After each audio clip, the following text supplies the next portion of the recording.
इस फिल्म की शुरुआत होती है चक को दिखाने से। वो हैरान रह गया ये देखकर कि जिस आलीशान बंगले को मैंने भारी रकम अदा करके खरीदा है उसमें तो बारिश का पानी टपक रहा है। तब उसने फौरन इस चीज की तस्वीर बनाकर प्रॉपर्टी एजेंट को सेंड कर दी और दिल ही दिल में उसे बुरा भला कहने लगा। इसके बाद वो अपनी वाइफ जिसका नाम मारिया था उसके स्टूडियो में गया ये चेक करने कि कहीं वहाँ भी पानी टपक तो नहीं रहा। उसकी वाइफ मारिया एक फैशन डिजाइनर और इस टाइम लाइव सेशन कर रही थी और अपने डिजाइनिंग का एक्सपीरियंस शेयर कर रही। खुशकिस्मती से उसका स्टूडियो पूरी तरह से सूखा हुआ था। तभी चक की नजर कमरे के कोने में खड़ी पुरानी मॉडलिंग डमी पर गई जिसे उसकी वाइफ इतना ज्यादा पसंद करती थी कि नए बंगले में भी अपने साथ ले आई। इसके बाद वो बंगले के बाहर गया ये चेक करने कि कहीं बाहर भी तो कोई मसला नहीं है। तभी उसका पड़ोसी चक के पास आया। वो इस बात से हैरान था कि आखिरकार ये बंगला भी कैसे गया। उनकी बातचीत के दौरान पड़ोसी ने ये राज खोला कि घर के पुराने मालिक ने इस घर में सुसाइड की थी अपनी जान। ये सुनकर चक पूरी तरह से चौंक गया क्योंकि प्रॉपर्टी एजेंट ने उसे ये जानकारी नहीं दी। फिर वो वापस आकर लीकेज की तस्वीरें दोबारा देखने लगा। तभी वो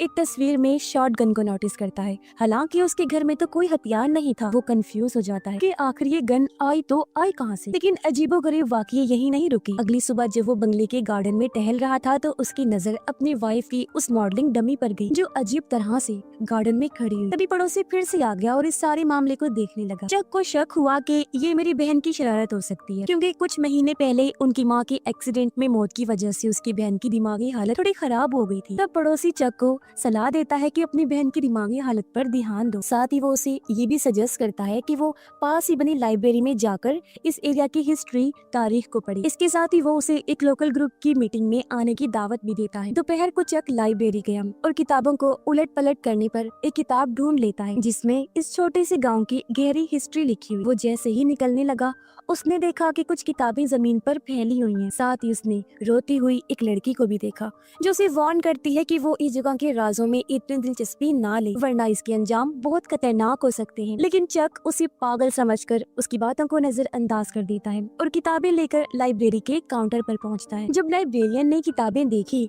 तो उसकी आंखें खुली के खुली रह गई। उसने फौरन चक को वार्न किया कि वो इस खास जगह की खोज ना करे क्योंकि अब तक कोई भी वहाँ तक नहीं पहुँच पाया है। चक बताता है कि मैंने ऐसा कुछ नहीं सोचा, मैं तो बस हिस्ट्री को समझना चाहता हूँ। साथ ही वो रोती हुई लड़की और फर्श पर बिखरी हुई किताबों के बारे में भी बताता है। लाइब्रेरियन अचानक सीरियस हो गया। वो फौरन वहाँ से निकल जाता है। तब चक भी चुपचाप घर लौट आता है। घर आने के बाद उसने किताबें पढ़ना शुरू की जो 1980 की एक खुफिया कॉन्फ्रेंस से जुड़ी हुई। तभी अचानक डोरबेल बजी। दरवाजे के बाहर उसकी एक स्टूडेंट खड़ी हुई थी जो म्यूजिक क्लास लेने आई थी। चक एक म्यूजिक टीचर था और आज उसकी ये स्टूडेंट पहली बार म्यूजिक सीखने आई। शुरू में स्टूडेंट काफी नर्वस हो रही थी। तब चक किचन में पानी लेने चला गया ताकि उसका मूड थोड़ा हल्का हो सके। लेकिन तभी अचानक पियानो की धुन पूरे कमरे में गूंजने लगी। ऐसा लग रहा था जैसे किसी प्रोफेशनल इंसान की परफॉर्मेंस हो। चक शॉक रह गया क्योंकि जब उसने पीछे मुड़कर देखा तो स्टूडेंट तो किचन के दरवाजे पर खड़ी थी। ये देखकर दोनों काफी हैरान रह जाते हैं। जब वापस पियानो की तरफ आता है तो सब कुछ शांत हो चुका था और वो औरत नहीं मिली जिसके बारे में स्टूडेंट ने बताया था। ये देखकर वो काफी डर जाती है, फौरन वहाँ से भाग गई। रात को चक अकेला था क्योंकि उसकी वाइफ ऑफिस के काम के लिए घर से बाहर गई हुई थी। इसीलिए वो पड़ोसी की बताई हुई गार्डन क्लब की मीटिंग अटेंड करने चला जाता है। वहाँ एक बहुत ही सेंसिटिव हसास टॉपिक पर डिस्कशन चल रही थी जिसे आमतौर पर इस गाँव के लोग छूना भी पसंद नहीं करते। मीटिंग में सिर्फ 6 लोग थे। चक नोटिस करता है कि यहाँ लाइब्रेरी में काम करने वाला आदमी भी आया हुआ है। वो लोग एक लड़की जिसका नाम हेलन फोस्टर था उसके बारे में बात कर रही थी जिसने हाल ही में सुसाइड करने की कोशिश की थी। लाइब्रेरियन बताता है कि मुझे ये सब 1980 में होने वाले उस पुराने हादसे की याद दिला रहा है जब एक औरत हेलन ने अपनी जान ली थी। उसकी बेटी को स्कूल में लगातार परेशान किया जा रहा था, कोई उसकी मदद को आगे नहीं आया। तब इस गुस्से और दुख में हेलन ने अपने घर में ही खुद को गोली मार ली। उसके बाद से ही इस गांव में हर साल एक मिस्टीरियस सुसाइड होती है। लोगों का मानना है कि ये सब हेलन की आत्मा की वजह से हो रहा है। उनका मानना था कि हेलन का घर जिसे अब कोई भी नहीं ढूंढ पा रहा जब तक उसका सच सामने नहीं आ जाता ये मामला थमने वाला नहीं है। मीटिंग धीरे धीरे डरावनी होती जा रही थी, इसीलिए इसे खत्म करने का फैसला किया गया। लेकिन जैसे ही चक बाहर आया उसे पास वाले पुराने चर्च से किसी औरत के हंसने की आवाज आती है। वो घबराते हुए घर आया और अपनी बहन इजाबेल के कमरे में जाता है। इजाबेल अभी भी माँ के गुजर जाने के गम से बाहर नहीं आई थी और अक्सर बुरे सपने देखती थी जिसमें उसे बार बार अपनी माँ दिखाई देती। जब भी ऐसा होता वो चक के पास आकर अपने डर के बारे में बताती ताकि मन हल्का हो सके। किसी शाम इजाबेल की स्कूल का दोस्त उनके घर आया। इजाबेल इजाबेल से मिलने के लिए। वो बचपन से ही इसी गांव में रहता था और उसे यहाँ की कई डरावनी कहानियों की जानकारी। उसने इजाबेल को हेलन की सुसाइड की पूरी कहानी काफी डिटेल में सुनाई। रात को इजाबेल जब सो रही थी तो बाथरूम की लाइट अपने आप ही जल जाती है। वो उठकर लाइट बंद कर देती है, लेकिन थोड़ी देर बाद वो एक बार फिर जल गई। उसे लगा जैसे स्विच खराब है, इसलिए उसने बल्ब भी उतारकर बेड की साइड टेबल पर रख दिया। लेकिन जैसे ही वो फिर सोने की कोशिश करती है, कुछ बहुत ही अजीब होने लगता है। मिस्टीरियस चीजें रुकने का नाम ही नहीं ले रही थी। अगली सुबह जब इजाबेल की आंख खुली तो उसने देखा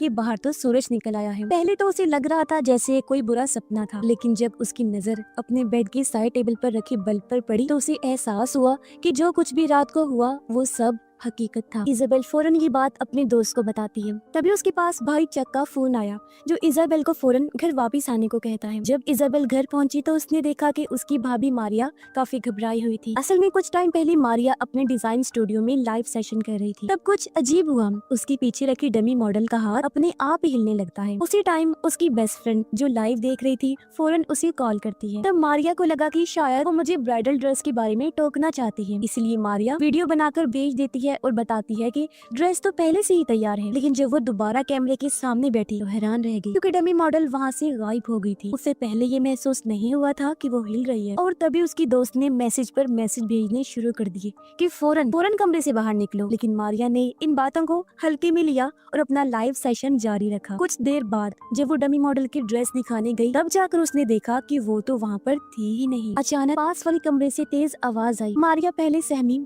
लेकिन फिर डरते डरते उस कमरे की तरफ बढ़ती है। तब जाकर उसे डमी मॉडल की सच्चाई का एहसास होता है। चक ने जब ये सब सुना तो वो टाइम गवाए बिना घर आता है और उन्होंने मिलकर डमी को आग लगाकर जला दिया। चक ने बताया कि इस बंगले का पिछला मालिक यहाँ पर सुसाइड कर चुका है, तो हो सकता है कि यहाँ कुछ बुरी ताकत मौजूद हो। फैसला किया गया कि वो इस बंगले को छोड़ देंगे। इजाबेल को कहा जाता है कि वो अपनी सारी चीजें समेट कर कॉलेज हॉस्टल में शिफ्ट हो जाए। तब उनकी मदद करने इजाबेल का दोस्त भी आ गया। इसी दौरान उसके दोस्त की नजर दीवार पर लटकी एक तस्वीर पर जाती है, जिसमें इजाबेल और उसकी मॉम साथ में थी। उसने इजाबेल को चौंका देने वाली बात बताई, कहा कि इसमें तुम्हारी माँ वैसी बिल्कुल नहीं लग रही जैसी तुमने बताई। तस्वीर में तुम्हारी माँ और मौजूदगी में बिल्कुल अलग लग रही। इजाबेल एकदम चौंक गई। फौरन बताती है कि मेरी माँ तो कुछ महीने पहले ही एक एक्सीडेंट में गुजर चुकी है। ये सुनकर उसका दोस्त भी हैरान रह गया, क्योंकि उसने कुछ टाइम पहले उसकी मॉम को घर में चलते फिरते देखा था। इस उलझन को दोनों सोच रहे थे कि नीचे किचन में बर्तन गिरने की आवाज आती है। घबराते हुए दोनों नीचे पहुंचे, लेकिन नीचे उतरते ही घर का माहौल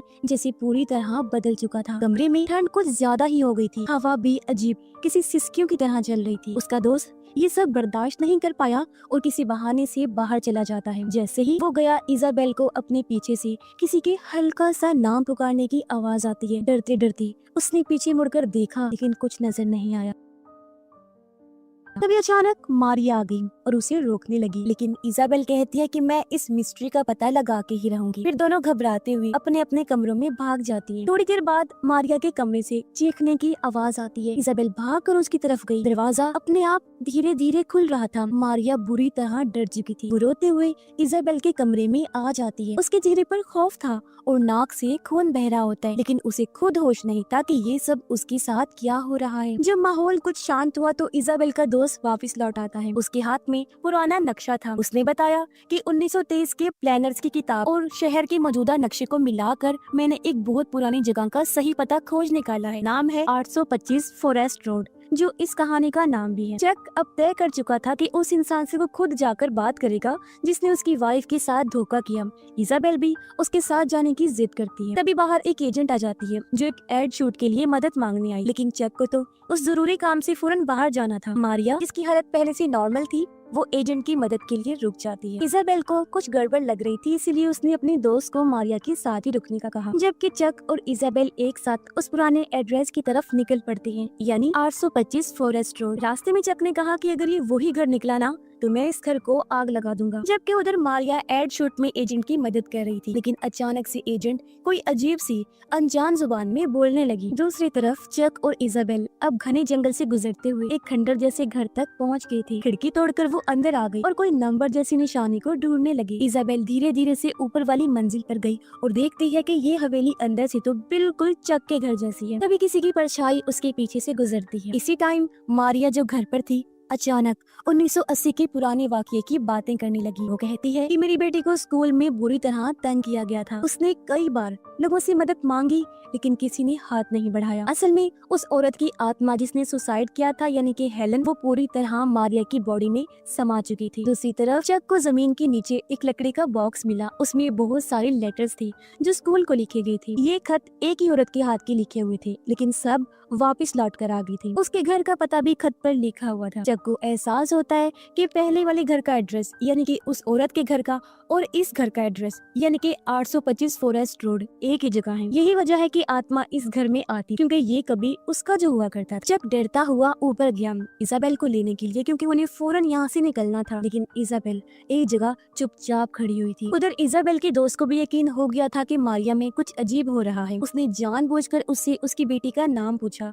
अचानक मारिया जोर से चीखने लगी और पागलों की तरह हंसने लगती है। कुछ लम्हे बाद सब कुछ शांत हो गया। इजाबेल के दोस्त को लगा कि आत्मा जा चुकी है, लेकिन उधर इजाबेल की आंखें हैरत से खुली की खुली रह गईं। एक इनविजिबल ना नजर आने वाले हाथ ने उसके कंधों को मजबूती से पकड़ लिया था। चक ने ये देखा तो भागकर उसकी तरफ बढ़ा। उसने जल्दी से इजाबेल को बचाने की कोशिश की, लेकिन अचानक किसी इनविजिबल ताकत ने दोनों को पुराने कमरे के अंदर खींच लिया। हमें पता चलता है कि उस औरत की आत्मा यानी हेलन की आत्मा ने इजाबेल और चक को भी अपना शिकार बनाकर मार डाला। ऐसा वो टाउन के लोगों से बदला लेने के लिए कर रही, क्योंकि उस टाइम टाउन वालों ने ही कोई मदद नहीं की थी। चाहे कोई बेकसूर ही क्यों ना हो, जो कोई भी टाउन में आता है उसकी मौत पक्की होती है। हेलन सब के साथ अलग अलग तरीकों से खेलकर उनकी जान लेती है। ऐसा वो तब तक करती रहेगी जब तक उसकी मिस्ट्री सॉल्व नहीं हो जाती और उसकी आत्मा को सुकून नहीं मिल जाता। और इसी भयानक एंडिंग के साथ ही इस फिल्म की कहानी भी यहीं पर खत्म हो जाती है।